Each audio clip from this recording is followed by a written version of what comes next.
provincias, pero en la capital pasan cosas.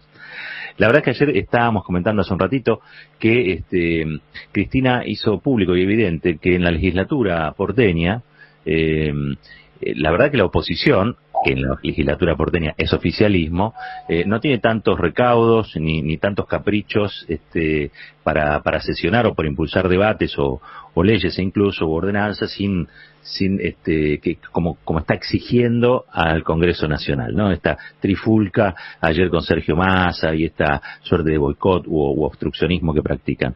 Lo cierto es que parecía ser que practican una doble vara, ¿no? Está en línea Leandro Santoro, es el legislador porteño precisamente del Frente de Todos, también asesor del presidente. Vamos a charlar con él sobre cómo puede ser que este mismo espacio político tenga estas dos caras, estos dos rostros. Leandro, ¿cómo va? Aquí Roberto Caballero junto a todo el equipo de Caballero de Día en la 990. ¿Cómo estás? ¿Qué tal, Roberto? Y saludo a tu equipo. Y muchas gracias por llamarme. No, gracias y buen día. Contanos un poco, ¿cómo es esto? Esta doble cara, esta doble faz que tiene Juntos por el Cambio. No sé qué decirte, porque la verdad la explicación de por qué hacen lo que hacen lo tienen que dar ellos. Yo te puedo describir lo que hacemos en la ciudad. A ver. En la ciudad nos pusimos de acuerdo en un protocolo de funcionamiento, el gobierno tiene su agenda, nosotros tratamos que la agenda de la oposición al gobierno de la ciudad esté incluida en los temarios que trata la legislatura porteña. En general no lo conseguimos, pero no se para el funcionamiento de la Cámara como consecuencia de una extorsión política nuestra para conseguir que nuestros objetivos partidarios o nuestros objetivos parciales se impongan sobre los de la mayoría. Eso no sucede. Y te digo una cosa, yo estoy orgulloso que no suceda, porque si bien yo soy muy crítico de cómo funciona el PRO en la ciudad, estoy muy orgulloso de la conducta republicana que tiene el Frente de Todos. Nosotros, para ponerte un ejemplo concreto, por ejemplo, votamos en contra de las reformas que se hicieron en el Consejo de la Magistratura y en el Ministerio Público Fiscal, pero nunca condicionamos nuestro tratamiento o el tratamiento de futuras leyes a que el PRO retire esos proyectos de reforma para sentarnos en nuestra banca. Entendíamos que forma parte de su agenda, había que sentarse, discutirlo, votar en contra y pasar a otro tema que para nosotros era más importante, vinculado a los problemas de los porteños y de la porteña. ¿Qué es lo que está haciendo hoy a nivel nacional? Ellos se pusieron de acuerdo en un mecanismo de funcionamiento a renovarse cada 3 meses, cuando el mecanismo de funcionamiento, que es mitad telemático, mitad presencial, para sesionar en el Parlamento Nacional, venció, condicionaron la posibilidad de renovarlo, o sea, de volver a firmar lo que ya habían firmado, a cambio de que se retire la reforma judicial. Como eso no ocurrió, no trataron ayer ni siquiera las leyes que permiten el control sobre la pesca ilegal y que permiten un impulso al turismo. Con lo cual estamos frente a un acto de extorsión política y obviamente nosotros en la Ciudad de Buenos Aires no estamos dispuestos a convalidar ni tampoco a imitar, ¿no? Leandro, en la Ciudad de Buenos Aires es presencial y a distancia, o solamente a distancia o solamente presencial. ¿Es mixta? No, mitad. Yo, por ejemplo, claro, los jueves tengo sesión, voy a la legislatura, pero sesiono desde mi oficina. Estoy en mi oficina y cuando, por ejemplo, la vez pasada me tocó hablar cuando vino el jefe de gabinete, bajé y hice uso de la palabra en el recinto y después volví a subir. Y lo mismo pasa en cada una de las sesiones.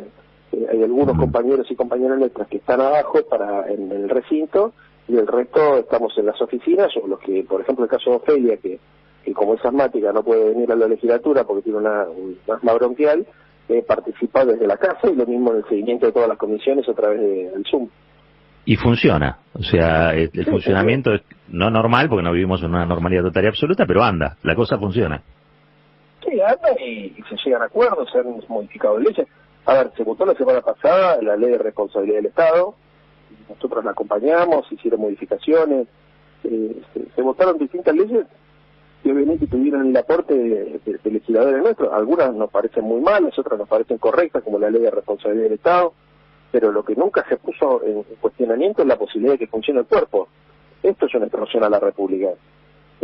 A nosotros, por ejemplo, no nos parecía correcta la reforma al Consejo de la Magistratura. Imagínate si hubiésemos dicho, o retiran esta reforma o no sesionamos nunca más. Claro. Sería una irresponsabilidad. Claro. ¿Qué es lo que está haciendo hoy la oposición a nivel nacional? Está diciendo, o condicionamos desde la minoría la agenda de la mayoría y ustedes aceptan, o no cuenten con nosotros para que el Parlamento argentino funcione. Claro, pasa que con este tipo de decisiones también deslucen o deslegitiman en realidad el funcionamiento de uno de los poderes del Estado, ¿no? Uno pretendería que haya una oposición más responsable. Creo que lo que sucede en la ciudad es distinto, ahí hay una oposición responsable, ¿no? Tiren del mantel.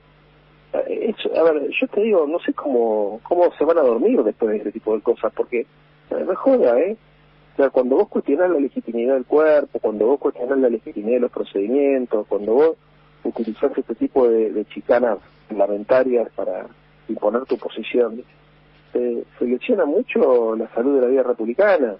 O sea, no es fácil después retomar la normalidad para discutir los temas importantes, no es fácil después recuperar la confianza política, que en la democracia es muy, y más en la vida parlamentaria es muy importante. Lesiona la cabeza a la gente. Después cuando vemos, por ejemplo, personajes psiquiátricos en las movilizaciones anticuarentena, nos preguntamos de dónde salen. Salen de estar todo el tiempo viendo este tipo de cosas, porque además le crean a la gente la angustia y la sensación de que estamos frente a un autogolpe, cosas delirantes como las que vimos ayer de Carrió.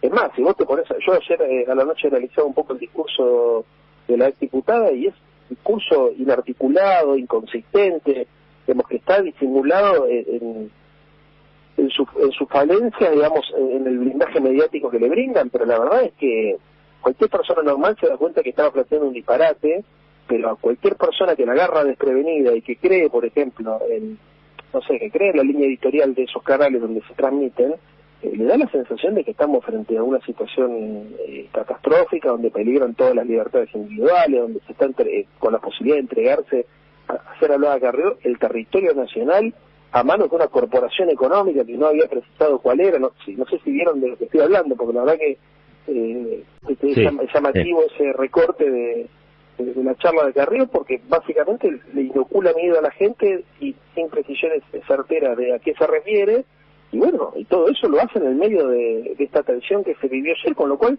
para un televidente desprevenido es toda una gran confusión que le genera una angustia enorme. Leandro, ¿qué tal? Marco Cittadini te saluda, ¿cómo estás? Pensaba en relación con esto, aquello que decíamos, han sido un pésimo gobierno, porque uno esperaría que sea una buena oposición, pero que en el fondo, todo este estado de zozobra que se genera no tiene solamente que ver con generar cierta inestabilidad en el gobierno en abstracto, sino que está vinculado con que el gobierno ha empezado a decidir cosas que tocan intereses, ¿no? Y es más fácil generar este clima y ser obstruccionista en el Congreso, por ejemplo, que ponerse a defender de verdad posiciones que son verdaderamente antipopulares, ¿no? Ir en contra del proyecto de ley de aporte a la riqueza, de aporte de quienes más tienen, o la reforma judicial. Parece más complejo eso que generar este clima, ¿no? Lo pienso y te pregunto si te parece que va por ahí. Sí, sin duda. Lo explicaste mejor que yo. Sí, eso sí. Bueno, gracias. Es eso. Eso de explicar bien, generalmente.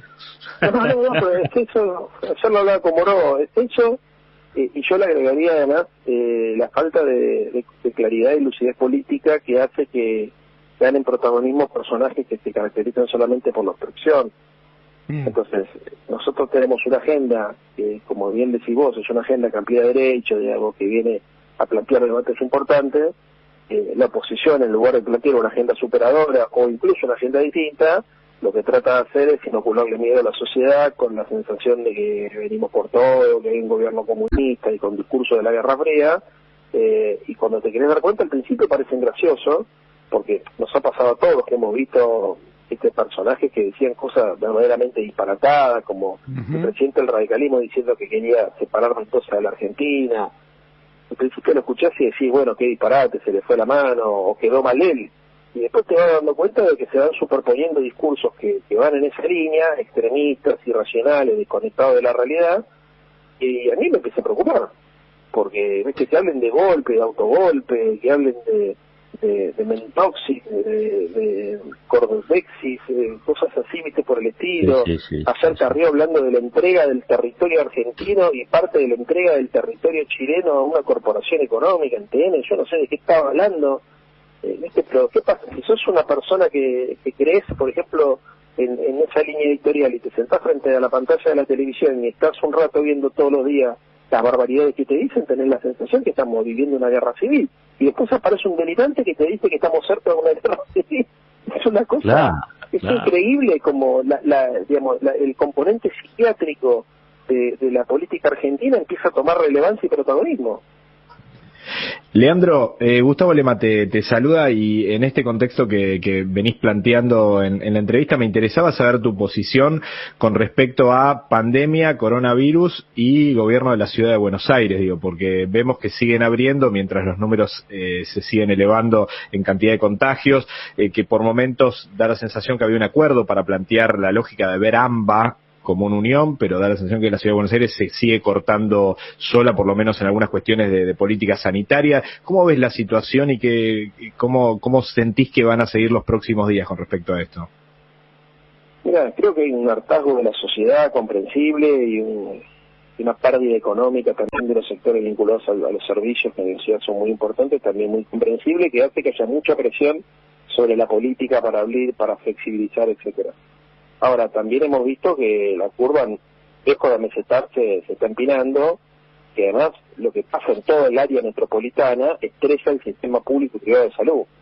Entonces, creo que lo verdaderamente preocupante es que se construya el mensaje de que lo peor ya pasó, porque eso relaja los controles. Entonces, si bien yo vengo sosteniendo desde hace tiempo que es necesario aprender a convivir con el virus, que no se puede estar todo el tiempo con las mismas consignas que teníamos el 20 de marzo, porque eso no ayuda, y en este sentido fui bastante crítico de varias cosas. Por otro lado, digo que hagamos como que hemos dado vuelta a la página y que estamos como los europeos o como algunos países europeos que dan por terminada la pandemia, me parece que también es una locura, porque de hecho en muchos de esos países donde se dieron por terminada la pandemia aparecieron rebotes de más de 25.000 casos en este último fin de semana. Entonces, la verdad es un nivel de irresponsabilidad y de falta de claridad en la conducción política y la construcción del mensaje público.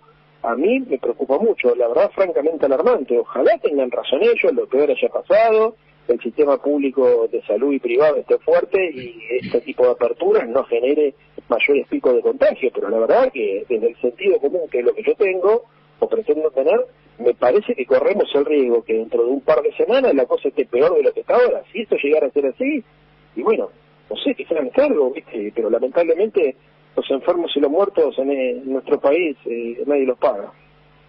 A ver, en esto estamos hablando con Leandro Santoro, legislador del Frente de Todos, la provincia de la capital federal, la ciudad de Buenos Aires, asesor del presidente también. En esto, si vos decís mucho esto, te van a declarar terrorista sanitario. Viste que hubo un manifiesto, un documento nuevo del grupo de intelectuales macristas, y creo que se inscribe en esa cosa delirante que antes describía, ¿no? El pabellón psiquiátrico que sale con todo, y los que tienen que dar explicaciones son los que vinieron o los que vienen haciéndole frente a la pandemia, y pareciera que ellos se ponen en lugar de impugnadores de una política sanitaria que ha sido realmente, exitosa en lo que se ha propuesto, que fue tratar de fortalecer el sistema de salud, ¿no? ¿Cómo se puede entender esto? ¿Qué podemos hacer incluso para que aquellos sectores que empiezan a ver una baja percepción de riesgo, empiezan a tener una baja percepción de riesgo, retomen la idea de que estamos realmente ante una pandemia para la que todavía no hay vacuna? ¿Cómo podemos reinstalar fuertemente esta idea y no quedar presos del pabellón psiquiátrico? Y de eso debería ser con un acuerdo del oficialismo y la oposición, y la comunidad científica y los medios de comunicación. Y eso se hizo al principio. Sí, pero a ver, lo que pasa es que después empezamos a ver cosas que son de verdad delirantes, gente que cuestiona el número de enfermos y de muertos para arriba y para abajo. O sea, hay gente que te dice se muere más gente y el gobierno no la nota, y hay gente que te dice se muere gente de otra cosa y la notan como de coronavirus para meterle miedo a la sociedad. O sea, claro, es delirante lo que pasa, pero cuando uno ve lo que pasa en el mundo también se da cuenta que en otros países del mundo pasa lo mismo, ¿viste? El virus no existe, esto es un complot de la sinarquía internacional, está Jorge Soros atrás, cualquier cosa. A ver, la verdad, te digo, Roberto, o sea, estoy hasta angustiado en lo personal, porque cuando veo las características de los discursos, son tan radicalizados, tan desconectados de la realidad, y tienen tanto espacio mediático, que a mí me asusta. O sea, sí. Lo de la infectadura antes, lo del terrorismo ahora. O sea, yo digo, a ver, a la sociedad hay que meterle miedo, pero tampoco hay que mentirle. O sea, y para que la cosa se ordene, hay que contar la verdad, y eso genera la sensación de miedo. que genere, hermano, porque es lo que le está pasando a los profesionales de la salud que trabajan todos los días.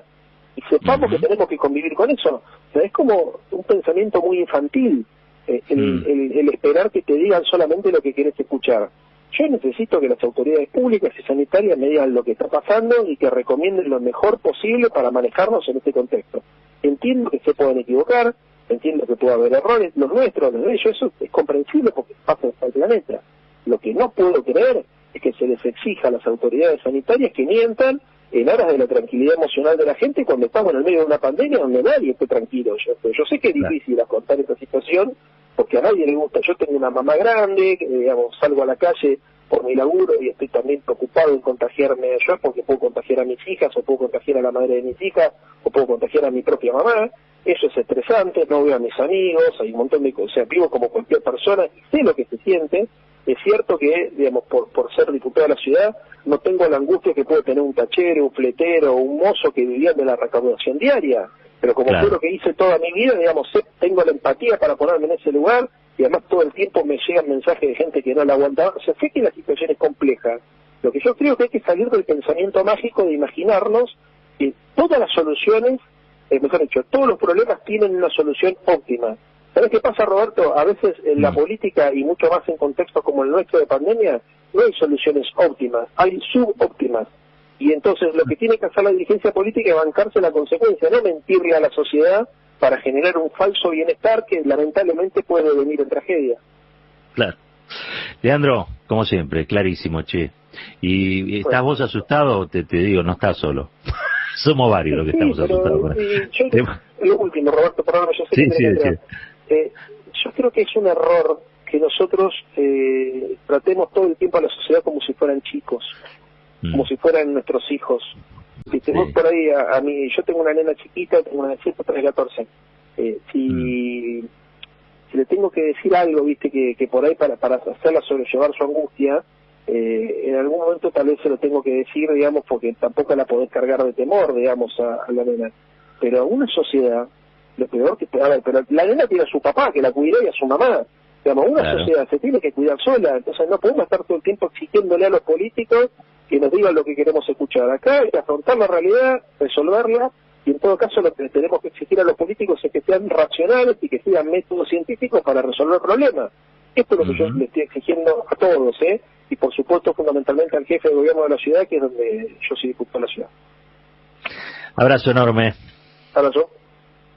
Leandro Santoro, asesor del presidente, legislador del Frente de Todos aquí en Cava, bueno, con apreciaciones que uno comparte de base, ¿no? Las vamos a analizar un ratito nomás porque está dominada la agenda por estos temas y creo que Santoro nos dio muchas pistas, para entender, para comprender, para desangustiarnos o para angustiarnos, cada uno sabe dónde ponerse en estas cuestiones. 9:33, nos vamos a las noticias.